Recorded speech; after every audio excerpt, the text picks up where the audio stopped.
What's going on, everybody? Welcome to the Filsinger Games Character Spotlight with Mike and Brock. I'm Mike.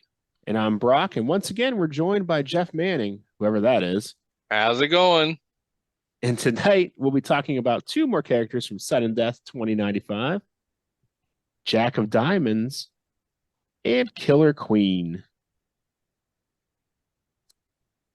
Two great Larry Snelly artworks.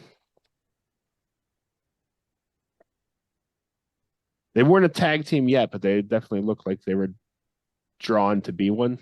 They actually did become a tag team in 2105. But we're in 2095. But this is 2095, though. Spoiler alert. I mean, in 2095 they became a tag team. It was a year later, I think. Oh, a year later? Okay. I think it was King Lear and Jack of Diamonds to start. Yeah. Well, King Lear was Exo King. Right. You just brought up Killer Queen.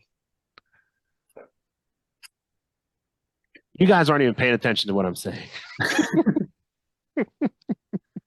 All your words get lost in the shuffle. Sorry. It's all good. Well, who do you want to start off with? Let's do Killer Queen since he's just an update. They actually got a bit of a downgrade. And that's disappointing.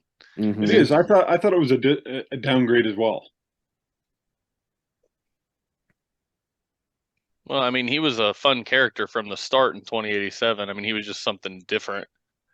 So it was disappointing to see the downgrade because he was unique in 2087 with the double finishers. Mm-hmm. By this point. And they only gave him a +1. Yeah, and then by this point, he became an afterthought once you've got chaos and stuff like that there. He was like, I'd say the top 4 villains to start, at least for me. Yeah, I wouldn't put him that high for me, but he was a good heel. He was a mid-card heel. Mm-hmm. He was like my Adrian Street type wrestler, but for me, I actually made him gay. Mm-hmm. You mean Gorgeous George? He was your Gorgeous George. Yeah, he was my Gorgeous George. There you go. Adorable Adrian Adonis. Throwback to another episode, which I don't know if it's aired yet. It has not, but it will by the time this does. Maybe. Maybe. Yeah, his charts definitely dipped. He went to C's on turnbuckle and out of the ring. But his ropes and death jump are an A. So his death jump improved, so he got better at getting out of the way of that. His level 2 offense got better. He has 2 straight through moves now instead of 1. Yeah. For level 3. But his finisher became a +1 instead of 2 zeros. Yeah, and the 2 zeros is way more effective than a +1. That's just an injustice. Yeah, I agree. Yeah, I think it was a down. I think Tom wanted a lateral movement just to shake him up a little. Yeah, and maybe give him a bit more, of a singles push. Mm-hmm. But it was a lateral, but it was kind of a downward at the same time. He went from a raw rating of 23 to 15, so it was definitely a downgrade.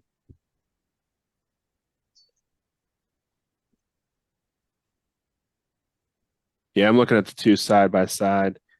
The level 2 defense got better on was better on the first one, even though it had a down on it. It had an extra comeback.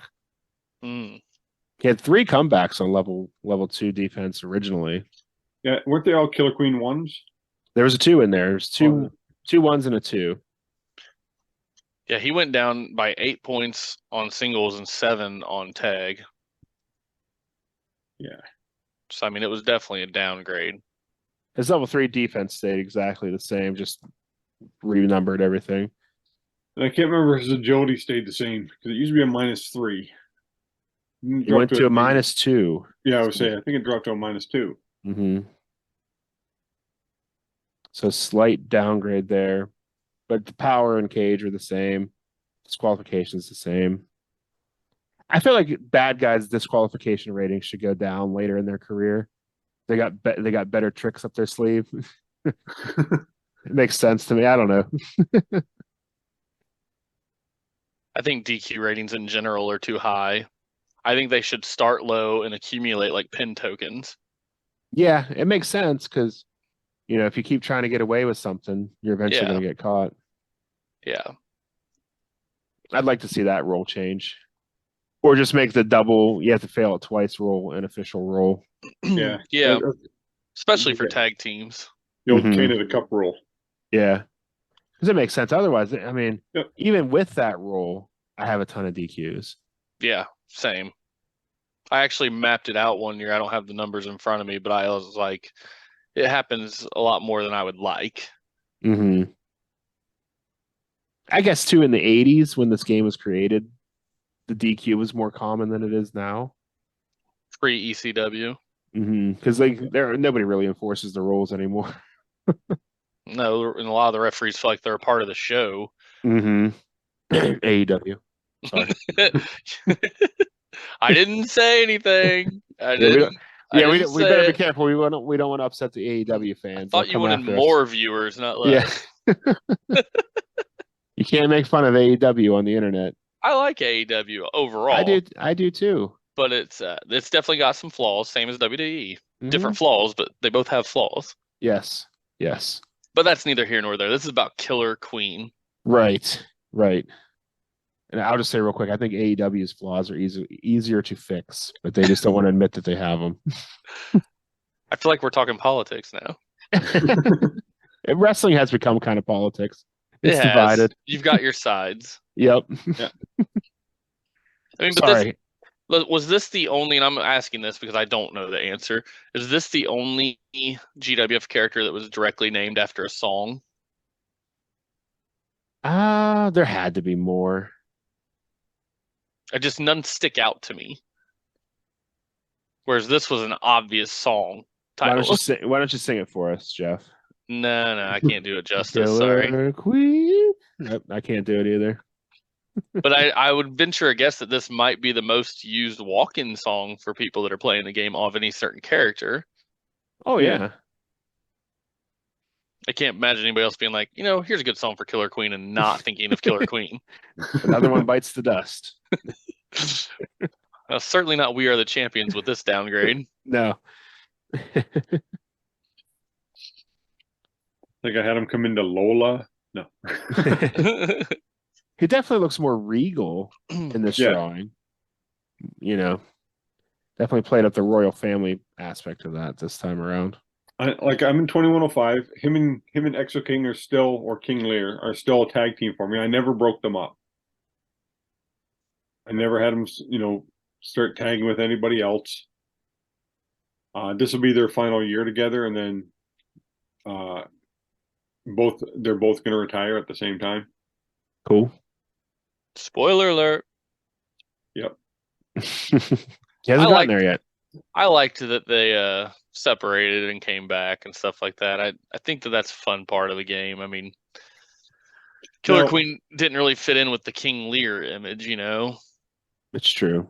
He did wrestle with different people. Like the odd time I had him team up with Vanity. I did do that. At the very beginning, just to, mess around with the 24, same as I had, Wolf and Proteus team up because the book said so. Hey, it didn't happen. Yeah. Back when Mike still went by the book. Yep. Now he's like, book. There's a book that comes with it. In all honesty, I can't even find half my books. I don't know where they are. You write your own on index cards.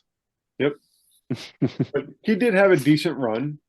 Like he was a one-time TV champion, so that happened early on. 6-time Galaxian champion, which is my low-tier belt. And he captured the War Games singles, which I know was a fluke. And the War Games tag was, I think, him and Exo King captured the tag titles. So he did do a few things. He had a decent little run.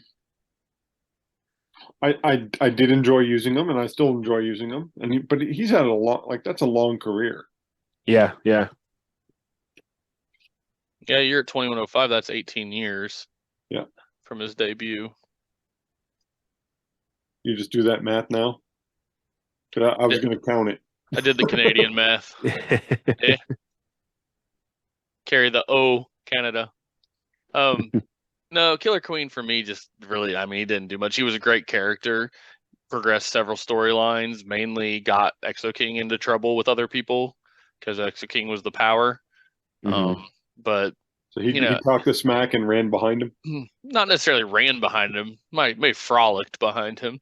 But no, he was the instigator, and but he had skill. I mean, he was someone you had to respect. It wasn't like he was a nobody. He wasn't a creeper. You know, he wasn't like Mhm.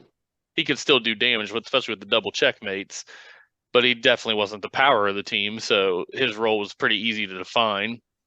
I enjoyed the character, and I think that he'll have a legacy as far as being mentioned, but he's never going to be a Hall of Famer for me. It's going to be one of those, oh yeah, he'd be the oddball guy that somebody's like, oh yeah, Killer Queen was my favorite. You know, like Mhm. he's a niche character. Oh Yeah. yeah, he's not going to be in the Hall of Fame. Mhm. He'd be in the WWE Hall of Fame Well, WWE has everybody in there. because he's appeared enough. Yeah, it's like, hey, you've been around a long time. If Coco Beware can make the I WWF was Hall waiting of for Fame. it. I like Coco Beware. He was a fan favorite when I was little, but I mean, he's like 5'8", maybe. Yeah. I met him once and I was shocked at how small he is. I towered over him. The Birdman. Yep.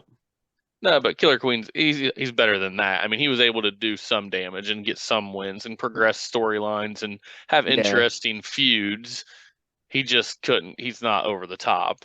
No. He was always in the main feuds with like between the two top teams, the top villain team versus top hero team throughout his career. So Now this is also the first card where we kind of see a downgrade. mhm. So I don't really think we can power creep a downgrade card. Should we though? Could we make a double warp speed +1? Or add the checkmate back on there as a 0? The checkmate would be cool. Mm-hmm. Yep.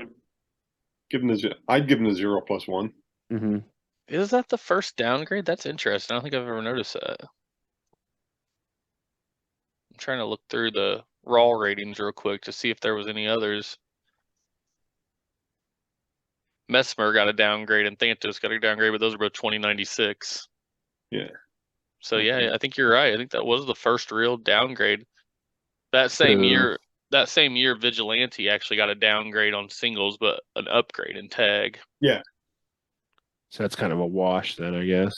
Technically, the Alpha Force SE in 2094 was a -2 on both singles and tag, and then the King Lear was a -4 and a -5. Okay, so I'm not doubting you. It was pretty accurate. I just had to scroll back and Same year.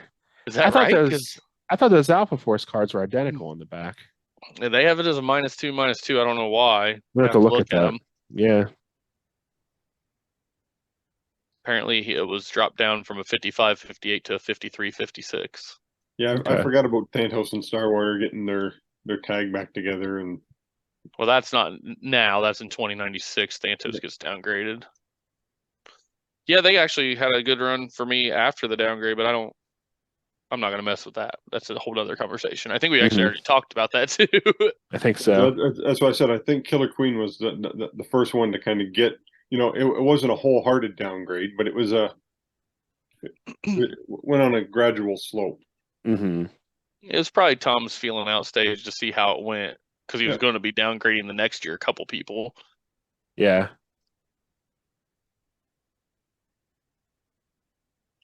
But yeah. So that's Killer Queen. You got anything for us, Brock? Nope. I think, like I said, what I needed the saves. How did he do in the 12 matches you played with him? He did all right. At this point, I'm just here to press buttons. He's just a host. Yeah. So I guess we can move on into Jack of Diamonds. the son of Exo King. Spoiler alert.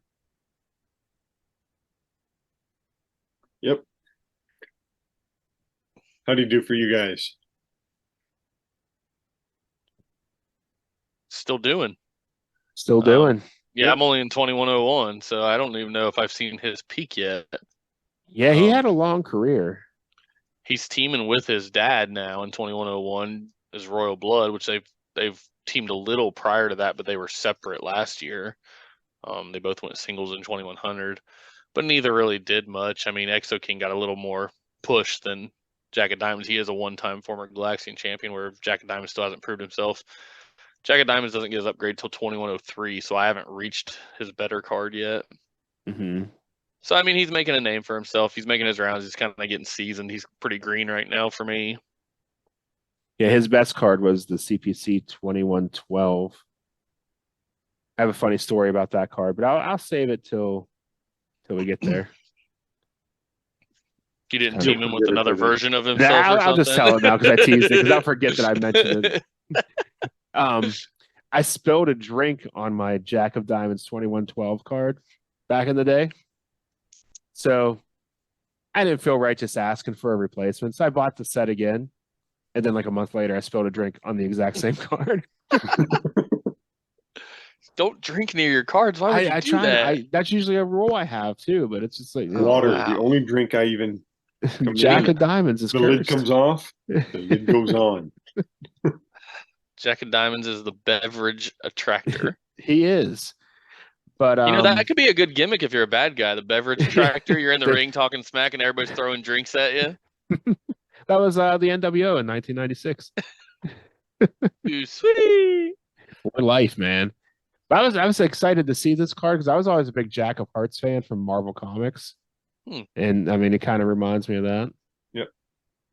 And he's got the double finisher, the diamond cut. And when I saw this the first time, the diamond cutter was like the biggest thing in wrestling because the DDP was just just stunner too. Yeah. So well, and Diamond Dallas Page did an awesome diamond cutter on the WCW NWO World Tour and WCW NWO Revenge. It was my favorite finisher. Oh yeah, it was great. Because it was before the RKO. Out of nowhere is the DDP, the diamond cutter. Out of nowhere. And he did do it. I mean, it was great. And whenever that was like whenever DDP was at its height. Whenever I first got into this game and I bought everything. And DDP yoga. Before I need to do DDP yoga now, but yeah, I was like excited to see. Oh, he does a diamond cut.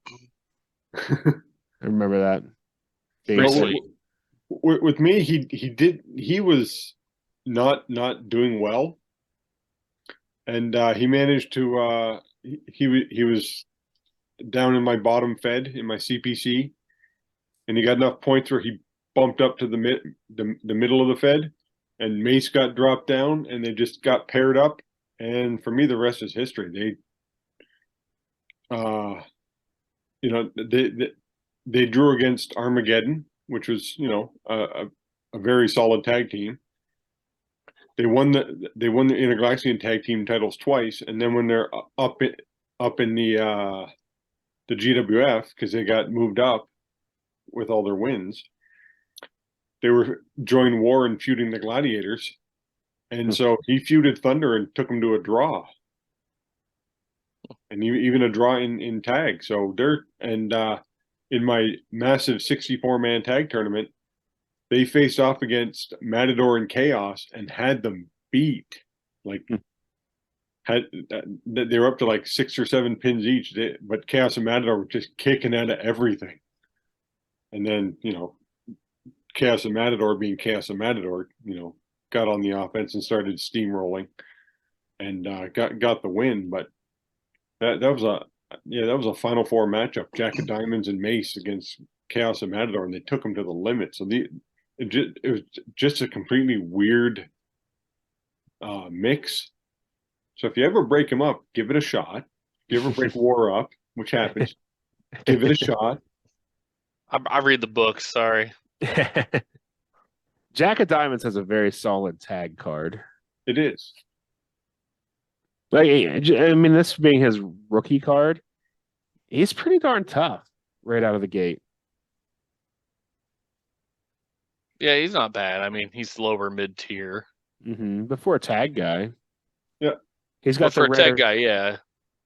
he's got the rare downs with the tag and leave split. Usually you see them on the same one, but he has his leave and a tag on a different roll, which you don't see too often.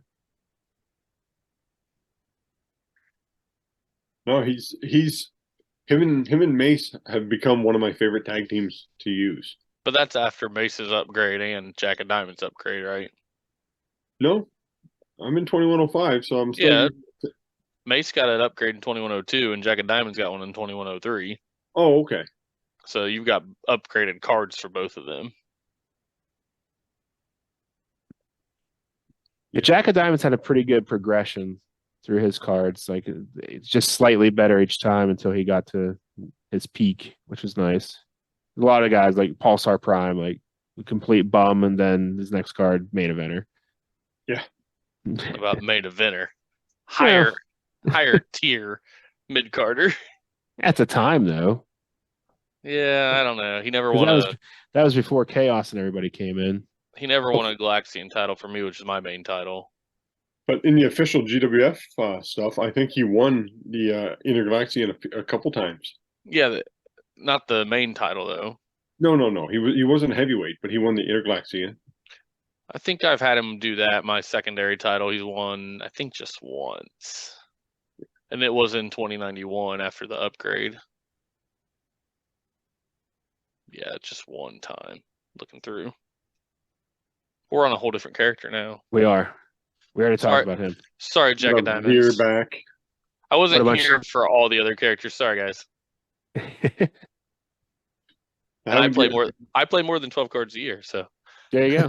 or 2 cards a year, whatever it is. You play like 12 cards a week. Yeah.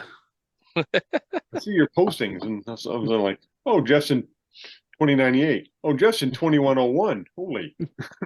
Yeah, I got through about 2.5 years last year.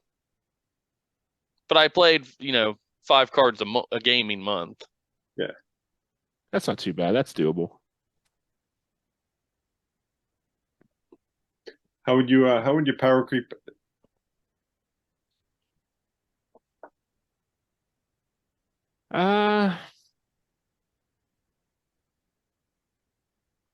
I guess just fix that level 3 offense to add and keep him on level 3. Get rid of that level 2 move on number 1. I'd give him a down 3 on his number 4.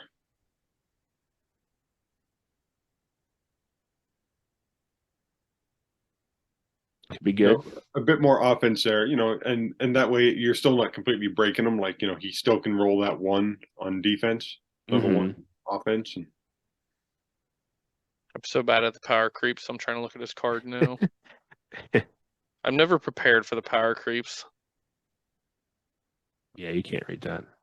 It's all right. I've got it brought up now. Well, since Brock took the level 3, the easy way out. you know what I think? If you could get rid of that choice C and just make level 1 offense have that 6 hold at level 3, that's always a good way to power creep somebody. Because they can get a crazy quick You can finish get a on somebody. one move Yeah. match out of someone like that. There's some guys that are mid tier that have that move, and all of a sudden they'll get a pin attempt on somebody big, and it's like, whoa! And you're just thinking, oh man, if they get taken back down to level 1 offense and they can hit that 6, this could be interesting. I always roll up on the choice situations whenever they have that straight through move on level 1. It's just like, why not? Why not?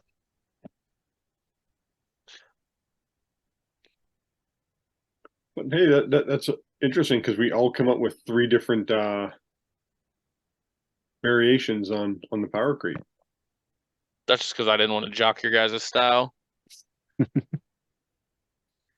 So They should make cards of all of our power creep suggestions for all these characters. Sounds like a good bootleg set to hand out at Galacticon. Yeah. The power creep set from Mike and Brock. And sometimes Jeff. Whoever that is. Whoever that is. The so our topic is your top 3 favorite matches That you've seen in person. that you've seen live. Like not on TV, but No, in person. in person. Okay. I had a hard time getting 3. I went with favorites, not best. Mm-hmm. I think that's important. Well, you can break it down however you want. Yeah, Jeff. You can do best, you can do favorites. I got my 3. Me too. I'll go first. All right. So my first match was roughly 1988, something like that. 87, somewhere between 87 and 89. The Hart Foundation were the tag team champions, and they were taking on the Rockers. And they did a 30-minute draw. And it was the first time I'd ever seen a draw on in real life, but 30 minutes. And it was a great match. Like there was no rest spots. It was just boom, boom, boom, boom, boom, boom, boom. The Hart Foundation, were the bad guys. Mm-hmm. And even in, this is, even though we knew Bret Hart was from, even though the crowd knew Bret Hart was from Calgary, he still got booed. Well, that's still sunglasses Bret Hart, not like the kid-friendly everybody wanted the pair of glasses. That was sunglasses Bret Hart. The mirrored glasses. Yeah. Not those cardboard ones they gave to the kids. Yeah. And he had the cocky stance with his arms out when he'd do something good. My second one would be when I went to WrestleMania. Hogan Rock. Oh yeah. Wasn't the greatest match, but just the energy behind it was phenomenal. And just to see the crowd suddenly switched and started booing Rock and cheering Hogan, and it completely threw everyone. You could even tell they were like shook. They were like, "What's going on?" Well, they were trying to throw Rock as the face for that, and it just didn't happen. People loved Hogan. They tried running him over the semi truck while he was in an ambulance. Well, and they did Hollywood Hogan, not Hulk Hogan. Right. That was great. It was funny too because watching it live on TV, the announce team was trying to cover for it. Like, this is just nostalgia. These people were just caught up in the moment. Like, they were just trying to pretend like it wasn't as big of a deal as it was. But the best part, and I just watched this clip the other day, not knowing you were going to bring this up, but when Hogan hits the leg drop on Rock and Jim Ross says, "That's the move he beat Andre the Giant with." And then the Rock kicked out. It's like, oh, what a great call though. That's the move he beat Andre the Giant with. It's the move he beat everybody with. It's the leg drop. It's his finish. And then my favorite all-time match I saw live was actually on an indie card. I'd wrestled earlier in the card, but the feature match was Josh Alexander versus Kato Kimura from Noah. And that match went about 40 minutes. And it was absolutely crazy. And the worst part is somebody at the, because they record all their matches, somebody didn't hit the record button. Nobody checked out it. And so that match is just lost to, whoever saw it. Even Josh was rather upset because that match should have been recorded. That match was just blew our minds. I remember talking to him with Josh after it. He's like, I can't believe he had only been wrestling like 6 months at the time.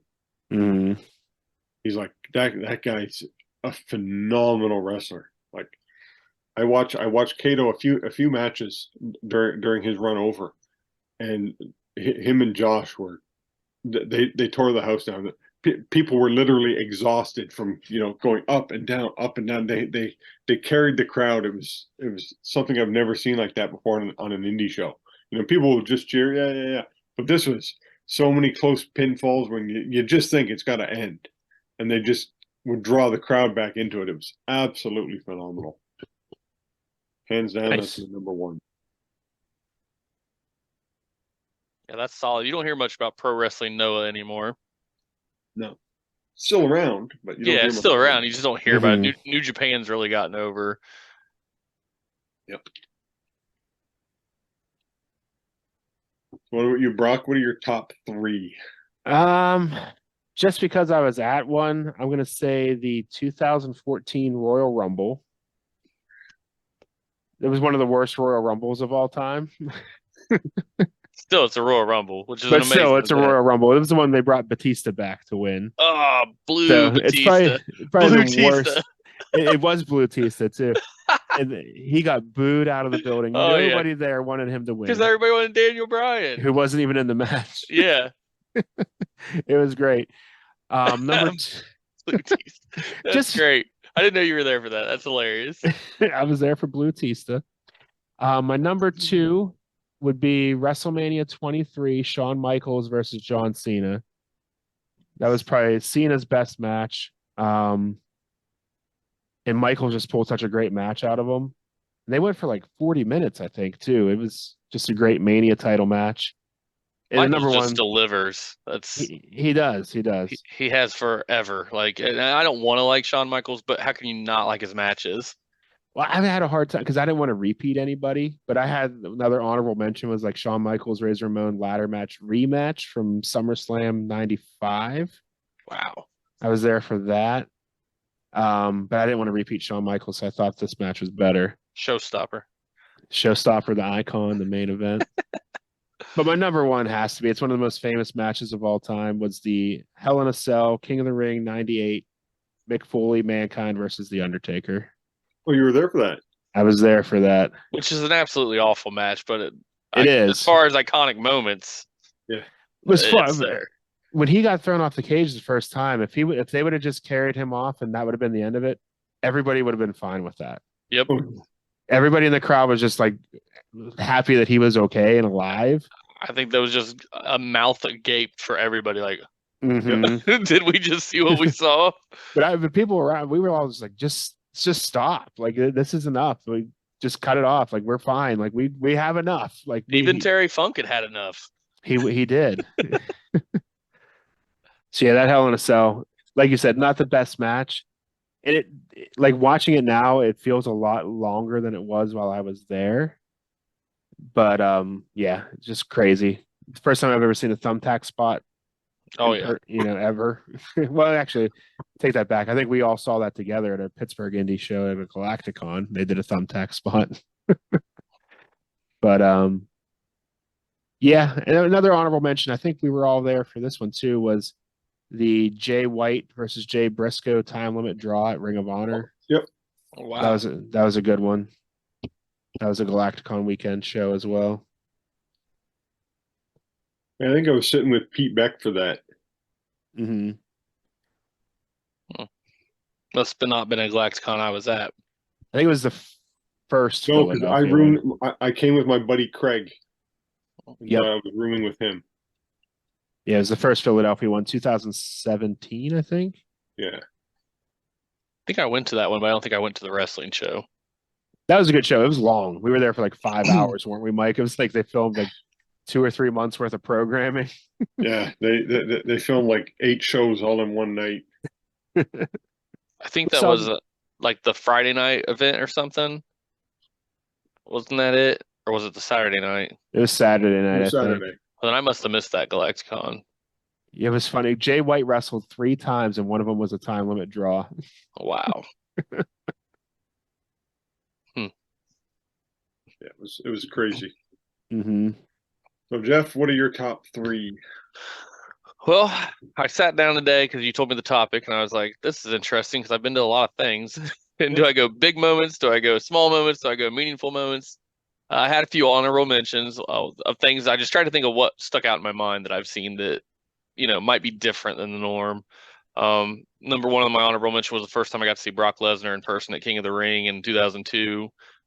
He beat Test, and then he beat RVD for the title. They weren't long matches, but I was really hyped for him versus RVD because of the difference in styles and the fact that he was just so big. Like, it was just, I remember being there and being in the moment. I can't believe they put Brock Lesnar over Test. I know. Who'd have thought? The other Final Four in that King of the Ring was Chris Jericho, by the way, in case you're wondering. Okay. Chris Jericho RVD match was pretty good too. Rey Mysterio a month later made his debut on SmackDown, and I was at that in Indianapolis. And it wasn't the match he had with Chavo, but the main event was a cage match between Edge and Chris Jericho, and Mysterio came out and jumped off the top of the cage, and that was his debut WWE event. So that was pretty cool.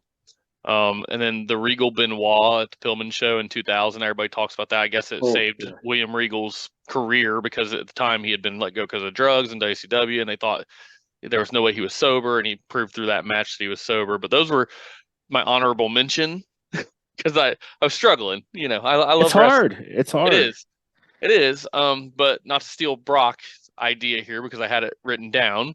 But I went to the 2009 Royal Rumble, which as a kid, the Royal Rumble was always my favorite event. Mm-hmm. I've watched the 1992 Royal Rumble more than any other event. That's still the best time. I hated Ric Flair at the time. I think we've talked about that before, but that's how much I love that Rumble. I've watched it more than anything, and I hated Ric Flair. Mm-hmm. But 2009, I got to go to one in Detroit. Randy Orton won. Legacy kind of dominated the match with him and DiBiase and Rhodes. Was that the one where they threatened to hold up WrestleMania? I don't remember. I think it was because he beat up Stephanie like going into that. He was not going to be allowed to compete in the Royal Rumble. And it did come down to him and Triple H. And of course it was Legacy versus Triple H, and Triple H eliminated Cody Rhodes and Ted DiBiase. And it came down to him and Orton won. I think that was the one. That was one of the best storylines they did with Orton. It was a lot of fun. I was so excited. I was third row. It's the first time I'd ever bought like really, really good seats to a pay-per-view, and for it to be a Rumble, and it was just a fantastic experience. I think wrestling more so is about the experience. Oh yeah. Than necessarily the match when you're there. Mm-hmm. Yep. With that in mind, my other two are both from indie shows because they were experiences. Number one was at Chikara, the Tag World Grand Prix in 2013. It was for their title. Eddie Kingston, I believe, was the champion at the time. He was facing Archibald Peck. You guys remember Marching Archie? Yep. The reason this makes my list is because I didn't know the storyline. I mean, Chikara, was online only if you wanted to watch episodes and stuff, and I didn't keep up with it. Most people didn't. But I knew they put on a good show, so I went and saw it. And Eddie Kingston hit his back fist to the future, and all of a sudden the lights went off, and the lights turned back on, and Archibald Peck is missing. He's now in the rafters, like in the balcony, and there's no way he could have got there that fast. So, I mean, but for the storyline purposes, it was him. But no way he got there that fast. But that sent me down a rabbit hole, and that storyline in general, the back fist to the future, and everything that happened with Archibald Peck and Eddie Kingston was fantastic. I mean, you can Google search it; it'll come up on Reddit, and the whole story is hilarious. How he goes from that to the handsome and mysterious stranger, and all this because of the back fist to the future. And I'm not an Eddie Kingston fan, but that storyline is amazing. Whenever Archibald Peck first came back, remember they were doing that whole like those vignettes on YouTube. The band is getting back together, and they're making you think it was the NWO, and here it was his marching band. When I first saw him, he was taking on Colt Cabana, and I died of laughter during that match. Yeah, so I mean, my turn. He also played Beast Rider in the Champions of the Galaxy live event. That match was amazing. It sent me down a rabbit hole, and it's one of my favorite storylines all time in wrestling history. It just, if you ever had the time to go back and read it and watch it, it's worth it. The last one is again a personal experience. It was another Chikara show. It's called Ring of Wax. It was in 2012, in August 2012. It was in Indianapolis. I took my two daughters to it, and they were not really exposed to wrestling much. But Chikara's perfect for kids. Mm-hmm. There was a Young Lions Cup match. It was Young Lions Cup 10. And it was Mr. Touchdown Mark Angelicetti versus ACH for the Young Lions Cup. And the match was a great match. It was long. It had everything you needed, the ups and downs, but the way they interacted with the fans. I remember distinctly Mr. Touchdown grabbing not my kids. We were in the front row, which was really cool, but the kids next to us were so into it too. He grabbed one of the kids' shoes off their feet and hit ACH with it a couple times, then threw it back to the kid and stuff like that. It just, I mean, to see my kids light up and really boo this person they don't know and cheer on the other guy just because he's a high flyer. It was just the whole culmination of it, the sit in front row, the Chikara experience, the kids being involved. We got to meet Fire Ant that night, which, eventually became Orange Cassidy. I got so many memories and pictures and experience from that. And then that match was the highlight. It was the main event of the card, and it just put it over the top. So that to me was the number one match in my experience I go back to, and I watch that. I have that DVD. I watch it from time to time. The Chikara shows were great. I went to a couple of them in Cleveland.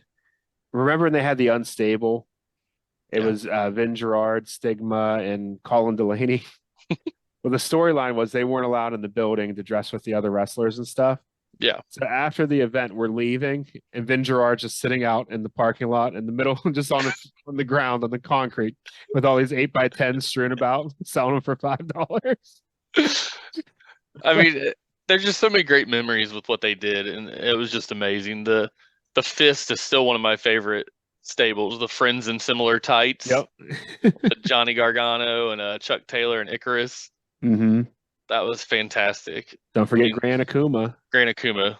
Was Chuck Taylor in that group? He was, wasn't He he? was. He was Okay. a Gargano replaced Akuma, I I think. thought I remembered that.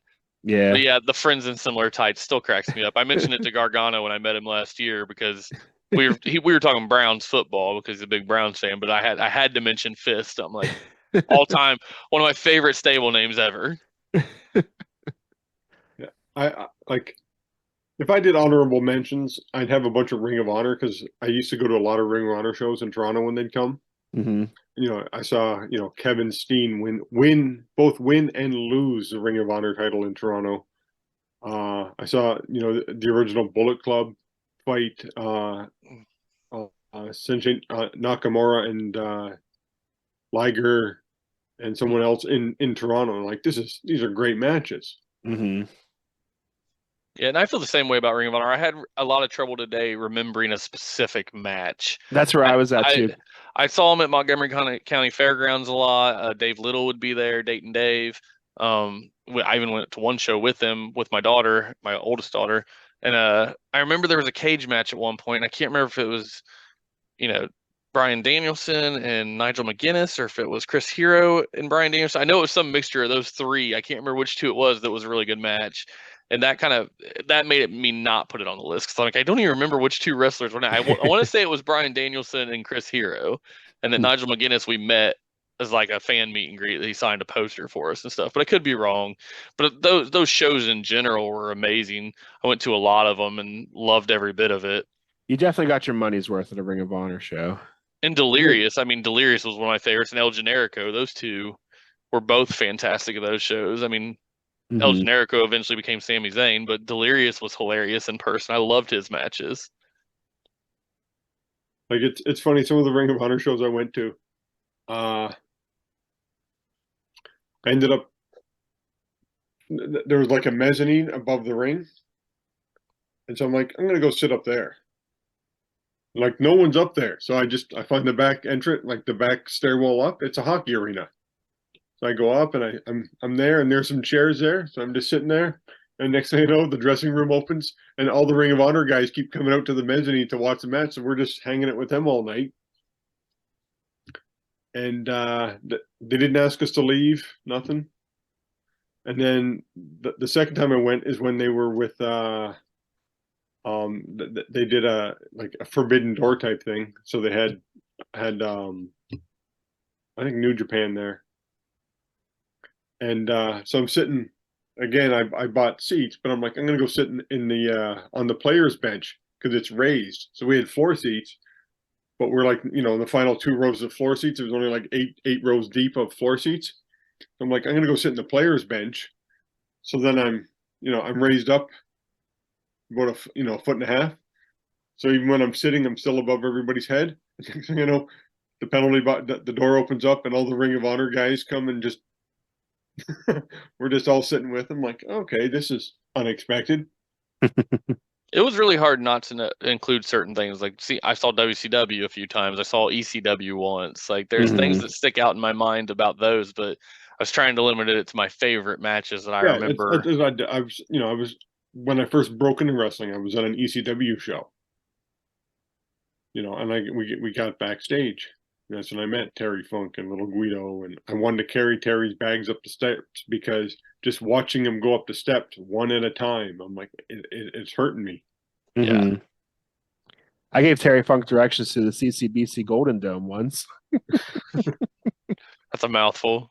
For the November to Remember pay-per-view. Which I wasn't even going to. I was just at the mall, and that's pretty close to where the arena was. This guy pulls up next to me. I'm like, is that Terry Funk? And he rolls the window down. I was like, where's the CCBC Golden Dome? I was like, let me get in front of you. I'll lead you there. then he didn't get out of the car once I got there. He's like, I'm not going to talk to this kid. That was funny. I'd have had been like, aren't you in Over the Top? I tried not to mark out, but I probably did. I thought I played it cool, but I'm sure I didn't. I don't know if you've ever played it cool. I'm always cool. You wouldn't do anything inappropriate, though. Never. But we should probably get to wrapping this one up. Wrap it up. Putting the bow on it. Put a bow on it.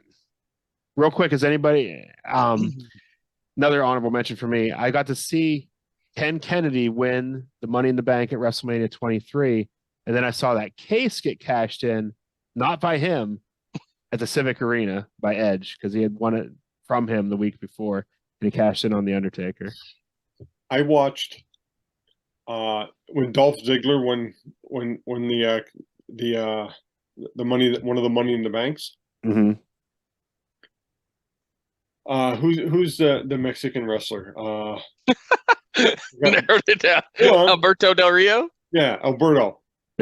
And so he was an I hate that I knew that. champion. So he faces Sheamus. He wins, but Sheamus just beat the living hell out of him, so he could barely stand. Dolph Ziggler comes in, cashes the Money in the Bank, gets the title, wins it, and we're all like, yeah. And then the next week, I see Ziggler with the Money in the Bank on TV. Del Rio still kind of champion. I'm like, what the hell happened? They're checking the crowd's response to see if he should really win it or not. Yeah. Yep. That was kind of weird. I'm like, the Money in the Bank, they don't know what to do with it anymore. But that's a whole topic for another time. It is. All right, everybody. Thank you for watching. If you have not yet, please click that subscribe button below. We're trying to get 123 subscribers here in 2023. Aiming high. Also, if you like the video, give it a thumbs up. We'd appreciate that.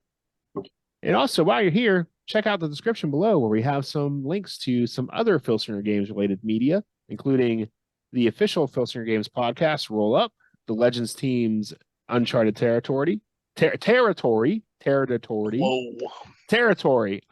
Territory. Cut. No editing. We keep it real.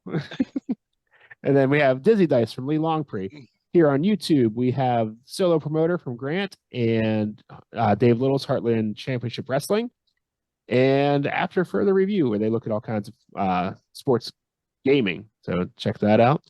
And then you got me over on Twitch, and all our other links are there. So check it out. And if you'd like to be included in our description, just let us know. We'd be happy to include you.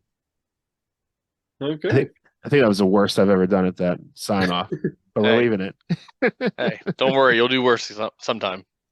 Should just work on a really good one and record it and just throw it in the end. You have to release a bloopers reel at some point. You can just be standing here talking, just move your mouth and just being dubbed. We just put our logo up on there or something. I want subtitles. And you'll just be like auto subtitle. Spell my name wrong. All right, now we're really off the rails. All right, everybody. Thanks again, everybody, for watching. We'll see you later. Thank you.